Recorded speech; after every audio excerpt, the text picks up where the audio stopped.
Rich old woman buys a slave for her sick granddaughter, but she does something no one expected. The house was too large for such silence.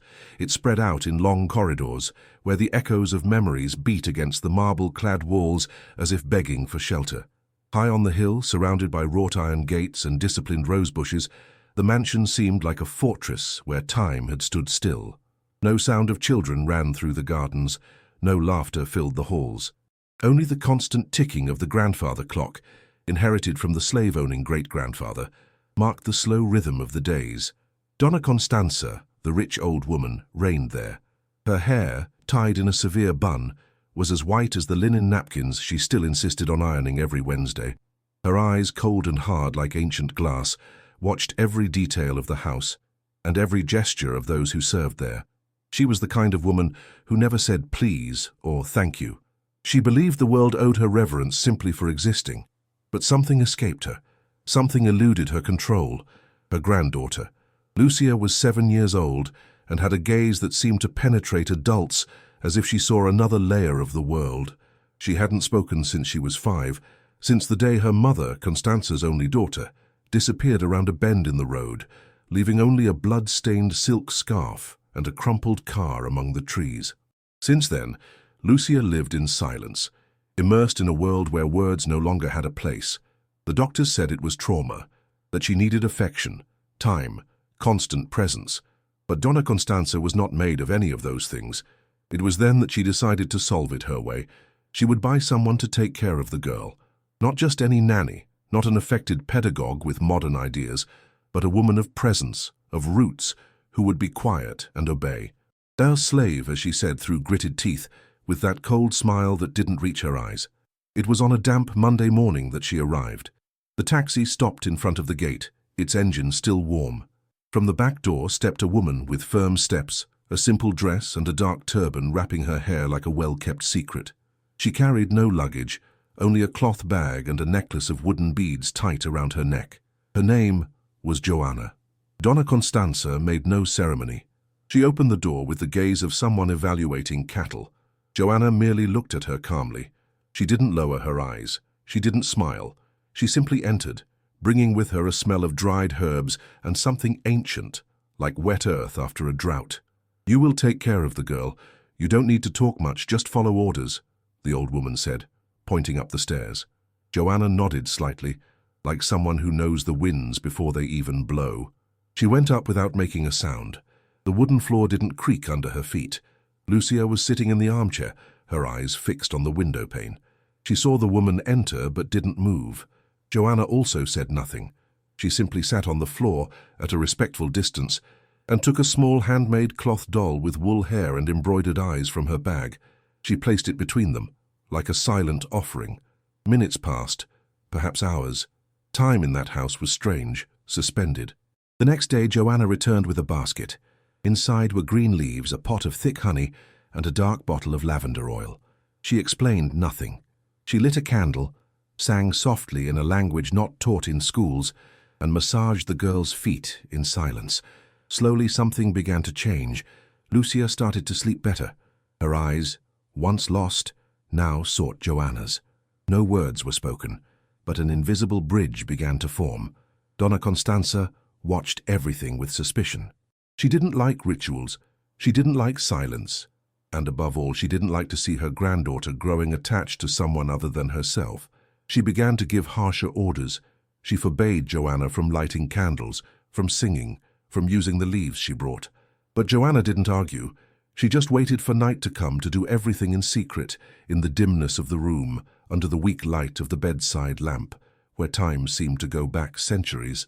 One day Lucia touched Joanna's face. It was just a gesture, but it was enough to shake the house. Donna Constanza saw, and she couldn't stand it. She called Joanna to the office, that dark room lined with books that were never read. She looked at her with contained anger. "You are meddling where you weren't called. This child is my granddaughter. I don't need a slave to teach affection to anyone." Joanna didn't respond. She just looked at the old woman with an ancestral calm. That irritated Donna Constanza even more. "You're fired. Leave tomorrow and take your superstitions with you." That night, Lucia cried for the first time since the accident. The tears flowed silently, but they fell like knives on the marble floor. Joanna, however, did not sleep. She sat beside the girl and began to sing, a slow lullaby which spoke of rivers, of roots, of mothers who dwell in the wind. She sang in Yoruba, in a low, almost whispered voice. And then it happened. Lucia spoke. She said only one word: "Stay." The next morning, Joanna came downstairs with determined steps. She went to the kitchen, prepared a bitter leaf tea, entered the old woman's office without asking permission, and placed the cup on the table. Donna Constanza looked up, surprised. "You're still here?" Joanna replied firmly. "The girl called me. I'm staying." Donna Constanza smiled disdainfully, but something in her gaze faltered. It was the first time in many years that someone had disobeyed her without fear, and then, for the first time, she felt a slight tremor in her hands. Joanna remained, not out of insistence, not out of whim, but because she knew. She knew the pains that silence held. She knew the scars that lived in the girl's eyes. She knew that certain presences could not be replaced by contract or money. There was an invisible promise between her and Lucia, not made in words but sealed in touch, in song, in the simple fact of existing without invading. The house's routine changed without fanfare. Joanna began to occupy spaces previously forbidden: the kitchen, the garden, the child's heart. Lucia now followed her, her feet still bare, her white dress fluttering in the corridors as if the air could finally circulate inside. She didn't talk much, but sometimes she quietly asked the names of herbs, stones, stars, and Joanna answered with patience and poetry. "This one is lavender. It's for calming a lost soul. This one is called guinea. It protects against what we don't see, but feel." Donna Constanza saw everything, feigning indifference. She claimed to be busy with accounting books, club matters, and managing inherited lands. But her eyes peered through door gaps. Her footsteps echoed on the stairs at the wrong moments. She was the kind of woman who confused control with love, and because of that, she suffered in silence. One night, as Joanna delicately brushed the girl's hair, Lucia asked, "Do you have a daughter?" Joanna took a moment to answer. She looked out the window, where the full moon rested on the old jambero tree in the backyard. "I did, but the world didn't let her stay." That was all she said. But in the silence that followed, the girl rested her head on her lap, and Joanna cried soundlessly. The house held secrets, like every old house. But there, what was hidden was more than stories. It was guilt. It was unnamed blood. It was an ancestral debt that time had pretended to forget. Joanna began to feel it. The library floor creaked at a different rhythm. The armchair in the attic moved by itself with the trapped wind. And in the early hours of the morning, she heard footsteps. They weren't the old woman's nor the child's.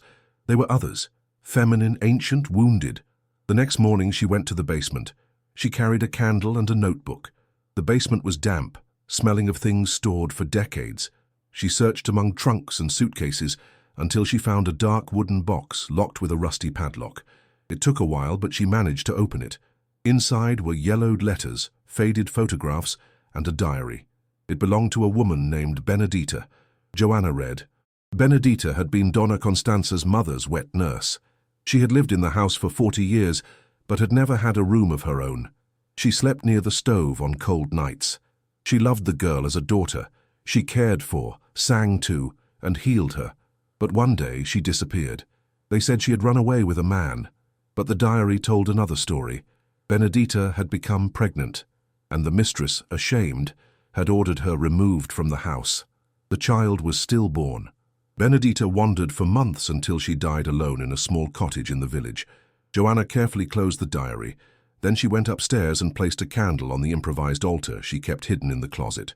She said a prayer, and there, in that gesture, she asked for forgiveness for a pain that was not hers, but that she had inherited. That night, the house groaned. The sound was like a long lament, coming from the depths of the walls. Donna Constanza woke up, startled. She screamed for Joanna. The woman entered calmly, turned on the light and stood, looking at the old woman firmly. "Some things need to be remembered, madam, or they will return." Constanza didn't understand, or didn't want to understand. But at that moment, something in her yielded. A minimal crack, almost imperceptible, appeared on her hard face. The next day, Joanna took Lucia to the backyard. There, under the shade of the jambero tree, they dug a small hole. The girl asked what they would do. "We are going to plant memory," Joanna said. They buried the cloth doll, along with a guinea branch and a letter written by Lucia, with words only she and the paper knew. Then they covered it with earth and watered it with warm water. At night, Lucia slept without nightmares. Donna Constanza, however, could not rest. She dreamed of voices, of hands touching her shoulders, of a black woman with a serene gaze who said, "She is healing what you pretended didn't hurt." She woke up sweating. She got up and went to the kitchen. She found Joanna sitting, braiding straw strands. "Do you believe in ghosts?" the old woman asked, her voice almost human. Joanna looked up. "No, I believe in presences, and some never left." It was the first time Donna Constanza did not respond with irony. At the end of that week, an envelope arrived. It contained documents, notary papers, and old inventory. Leafing through the papers, Donna Constanza found an item she had forgotten, a property in the countryside, inherited from her mother. Among the attachments, there was a map and a handwritten letter. The handwriting was Benedita's own. The letter was simple but powerful. It spoke of love, abandonment, forgiveness. It asked that one day, if that house still existed, it be returned to the hands of those who knew how to care for it. Donna Constanza read everything with blurred eyes. Then she sat there for hours. That afternoon she called Joanna. She handed her the papers without saying anything. She just nodded, like someone acknowledging her own debt. "It's yours now," she murmured. Joanna took the papers delicately. She didn't smile. She just placed her hand on the old woman's shoulder and said, "Thank you." It was the first time that word echoed inside that house without sounding forced. From that day on, something definitively changed. Donna Constanza began to walk through the garden with slower steps. Sometimes she would sit with Lucia under the jambero tree and watch Joanna pick leaves.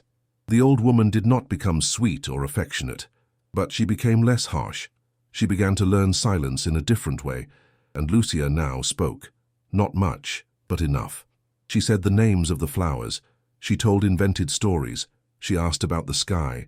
And every night, before going to sleep, she said a small prayer taught by Joanna, "May those who came before rest, and may those who remain learn to remember." The seasons passed slowly in that part of the world. Summer brought ripe mangoes, autumn clothed the ground with dry leaves, winter crept in with low mists, and when spring arrived, something also blossomed inside the house. It wasn't just the garden that was reborn. It was a memory being rescued, a lineage being restored. Lucia now attended a nearby school. She always carried a small bag of dried leaves in her pocket that Joanna prepared to protect her from scares and harsh words that children sometimes carry unknowingly. She came back telling stories, some invented, others perhaps remembered from a time when she still allowed herself to dream. Donna Constanza watched everything in silence. Sometimes she caught herself smiling without realizing it. Other times she cried in the bathroom where no one saw her. She carried within her a guilt she couldn't name, but which now burned like embers. She began to write letters, not to send, but to free herself. She wrote to her dead daughter, to her mother, to Benedita, to herself. Joanna cleaned the house with the same serenity with which she prayed. She wiped the floor as if blessing it. In each room she left a little scent of rue and lavender, a little of herself, a little of healing. She made no fuss, gave no sermons, but her presence was a sermon in itself, about resistance, about dignity, about the power of not shouting and still being heard. On a Sunday afternoon, Lucia found an old photograph fallen behind the corridor cabinet. It was a sepia image, worn by time. It showed a black woman holding a white girl in her lap, both looking at something outside the frame. The child smiled. The woman did not. Her eyes carried a deep sadness. On the back of the photo, a single word, Benedita. Lucia took the photo to Joanna. "Is it her?" she asked. Joanna looked at it for a long time. She touched the paper with her fingers and nodded. Yes. That night, Lucia placed the photo under her pillow. She dreamed of a song she had never heard, but knew by heart. A song that said, "Daughter of the womb, womb of the earth of time, time to return." She woke up with teary eyes and a light heart. Donna Constanza, in turn, began to walk more slowly. She felt her bones heavy in a new way. It was as if time, which had previously obeyed her, was now collecting its due. One day she called Joanna to the room. She was sitting in the armchair, wrapped in an old shawl, her eyes deep like a well of memories. "Do you believe you can be forgiven even without deserving it?" she asked. Joanna approached. She took the old woman's hand, which trembled slightly. "Forgiveness is not a prize. It's a passage." Constanza closed her eyes. A single tear rolled down. Then she fell asleep right there, her hand still in Joanna's. In the following weeks, she began to get rid of things. She donated clothes, furniture, old jewelry. She had the piano sold. She opened the house's halls for embroidery and herb workshops that Joanna began to organize with other women from the community. No one understood at first, but they knew something bigger was happening. One morning, Lucia found Joanna in the backyard, looking at the sky. "Are you leaving?" The question came without hesitation. Joanna smiled slightly. "Not yet, but one day, yes." "Where to?" "To where my daughter awaits me." Lucia hugged her tightly, as if she could stop time from passing. But she knew that time cannot be held. One only learns to dance with it. Donna Constanza, increasingly fragile, now spent her afternoons writing letters. One day she called Joanna to the room and handed her an envelope. Inside there was a document, the deed to the house now in Lucia's name. "She doesn't need to carry the same pain. Let her house be different," the old woman said, her voice low. Joanna didn't answer. She just nodded. There was silence there, but it wasn't of absence. It was of understanding. On the last Sunday of spring they gathered in the backyard. Lucia, Joanna, Donna Constanza, and some women from the village. They planted a new tree, a yellow IP, next to the jambero. Lucia wrote a note and buried it under the seedling. "This house belongs to those who love." Months later, on an afternoon when the sky was grey, Joanna left. She didn't announce it. She just left, on the bed, her cloth doll and a letter. Lucia found it at dusk. The letter read, "My girl, time is round, like the eyes you have. One day, everything returns, everything blossoms. Keep the doll. She knows your story. She came before me. Take care of the house. Take care of the old woman. Take care of yourself. I will return. In song, in wind, in seed, Joanna." Donna Constanza read the letter in silence. Then she went to the mirror and looked at herself as never before. She saw the wrinkles, the furrows, the mistakes, and for the first time, she also saw the woman she could have been. She touched her reflection and whispered, "Thank you." Years passed. The IPE grew. The workshops became a school. The house became a cultural center. Lucia became a storyteller. She always repeated whenever she could, "It was a woman who taught me to speak without telling me to be silent." And one day, when the wind blew from the south with the scent of